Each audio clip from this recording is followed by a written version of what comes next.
So there we have it. So we have all of our ranges here. We have the escape range, we also have the notice range, and we have the attack range 1 in place.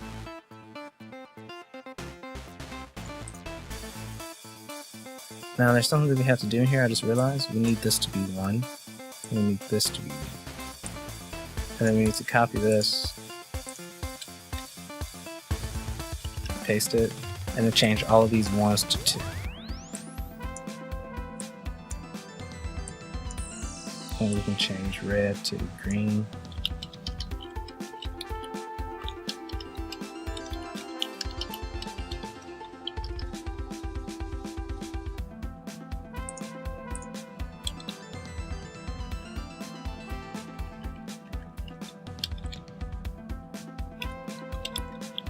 This will be attack range 2, and this one will be attack range 1.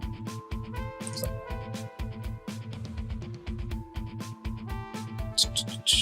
Escape range, notice range, attack range.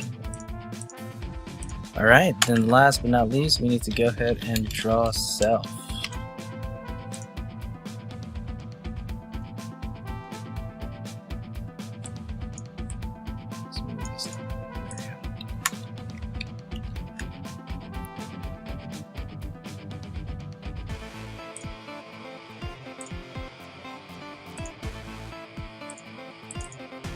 Alright.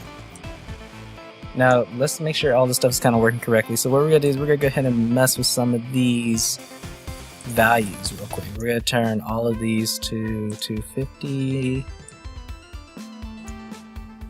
Yeah, let's turn all of these to 470 because this is the distance player needs to go before the enemy stop attacking or following him, anything like that. The escape range. The attack range we'll do for attack range 1. Let's do 300. For attack range 2, 370, up to 370. The notice range, we'll leave it at a square of 250. Now, one more time, let's go ahead and test that. We should be able to see all the different ranges. There we have it. So we have the escape range, we have, I believe this is the second attack range, and we have the first attack range, the notice range. No, this is the notice range, this is attack range 1, yeah, then attack range 2, and then the escape range. So now what we're going to set up is we're going to make it to where nothing happens until the player actually enters into this range right here. Once that happens, the range player notice will become 1. And when that happens, that means the enemy will recognize that the player is by him. At that point, the enemy will start going through his actions and all that different stuff and start attacking to the player correctly. Let's see, where is it? We need to go back real quick into draw. And this alpha channel 1,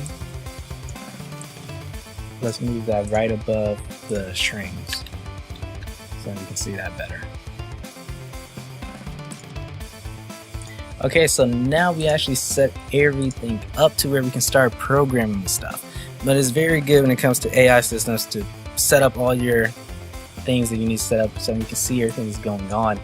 Because if you do something wrong, it makes it a lot more tougher to try to figure out what it is. So let's go ahead and open up a step event. And inside the step event, let's see, we're going to label this doing attacks.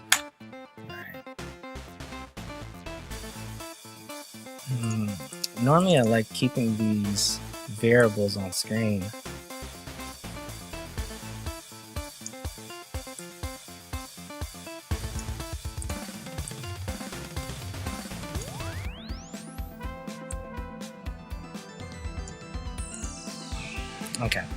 Okay, so the first thing we need to check is to make sure the enemy is not dying. So if dying equals false,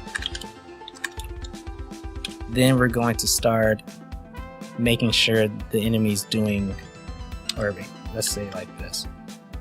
If the enemy's not dying, then it's going to be checking if player enters into notice range.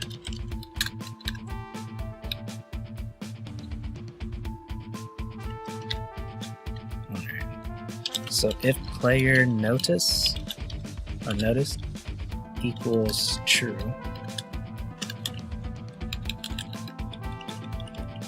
then if we, yeah, let's go ahead and let's go to the sprite real quick.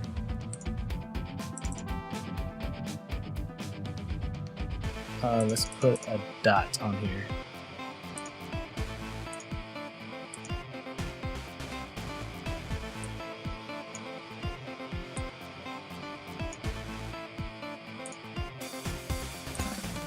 Go ahead and erase that. Let's copy this and flip it.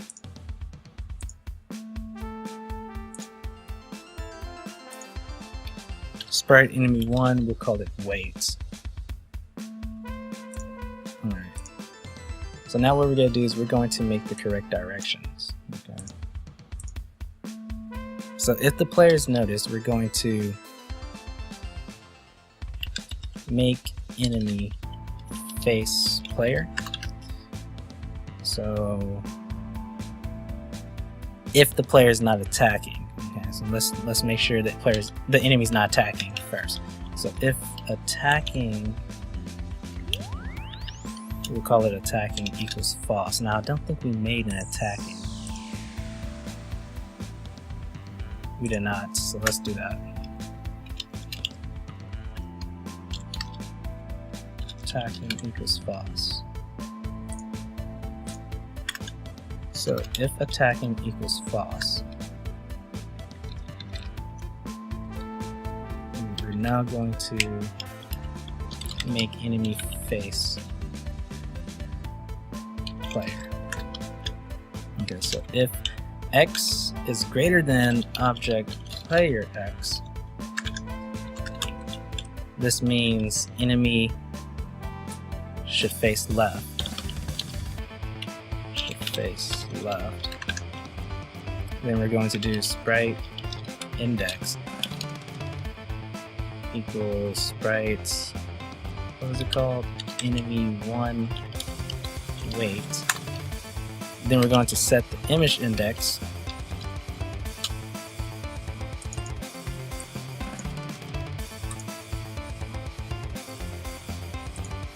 to 0. Set that to 0.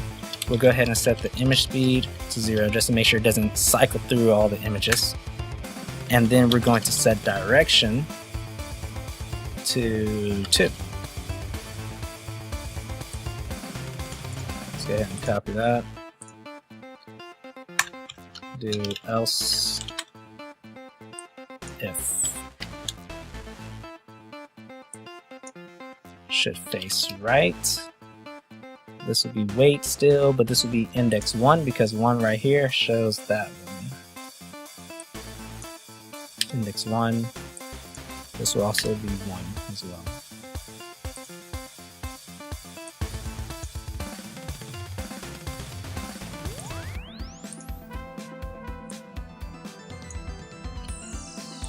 Okay. So this is ending of direction checking.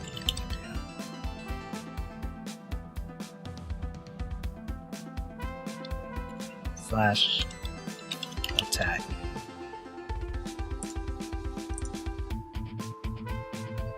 Okay, so we have that set up.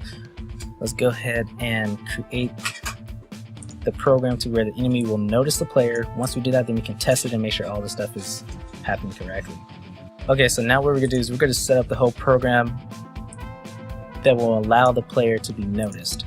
And then we can test this right here and make sure the enemy will actually face the player based on the current X position.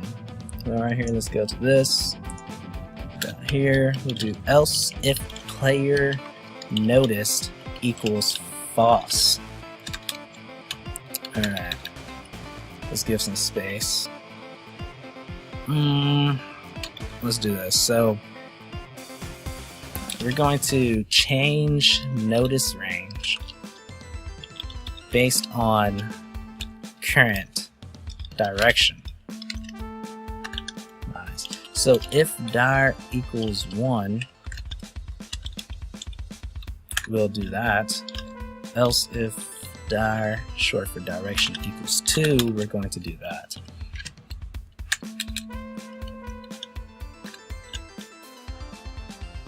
Alright, so this means enemy is facing which direction? Right. So enemy is facing right. And I like putting this here so that I know what needs to happen. So that's right, this is left. Okay, so what we need to do is create the collision. Right? I think collision rectangle. Yes. Alright. So what we're gonna do is we're gonna do x notice range x1 or x minus notice range x1. Then we'll do y minus notice range y1, which will be the top of the rectangle. Then we're gonna go to the right side of the rectangle, which will be x plus notice range.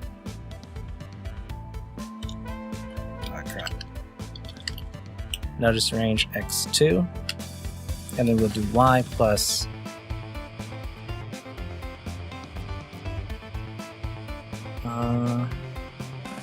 notice range y2. Let's see, this is going to be checking for object player. It does not have to be precise, so we'll put false there, and for not me, we will put true. Okay. So pretty much if player is within notice range, we are going to set player notice to true. Alright, let's go ahead and test that. Alright, so as we can see right here, PN, player notice is 0. So when I get into the square, it should equal 1. Let's test this out.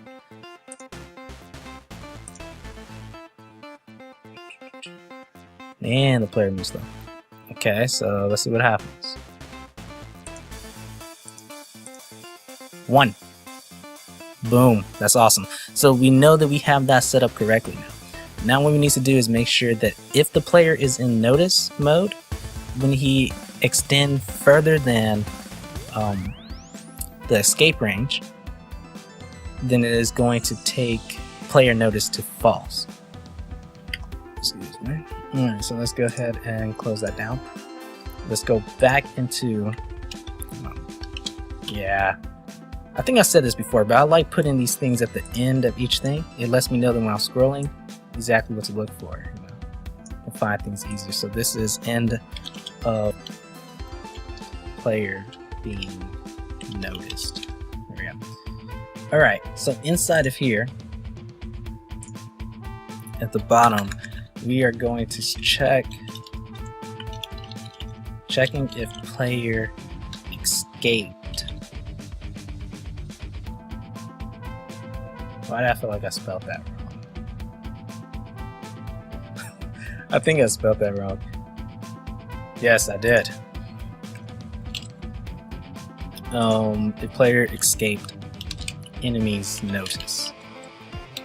Alright, so if collision, or if not collision rectangle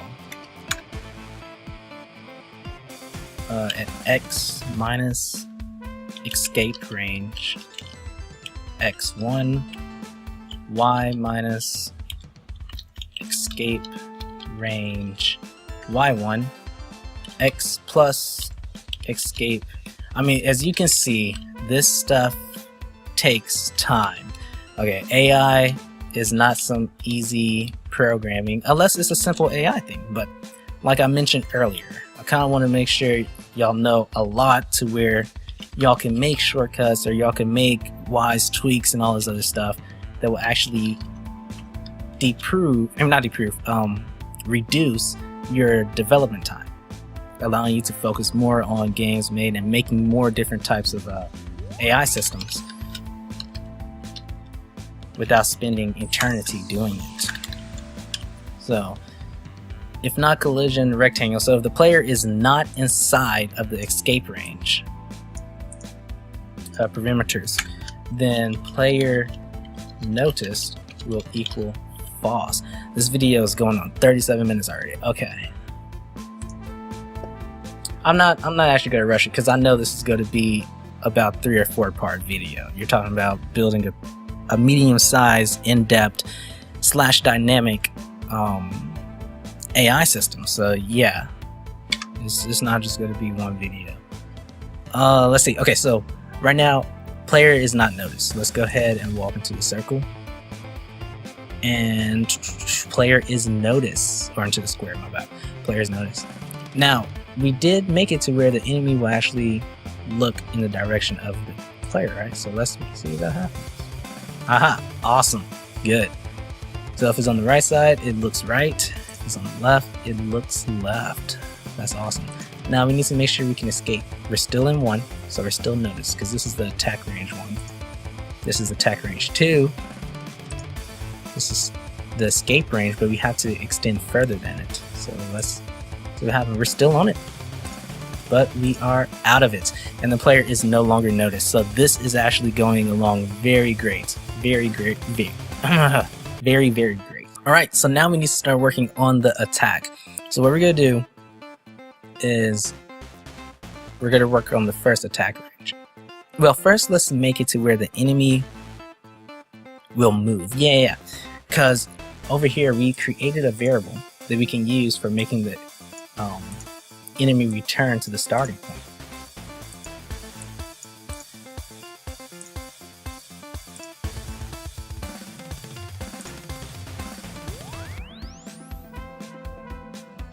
Yeah, so I think that's what we'll do. We'll make the enemy move.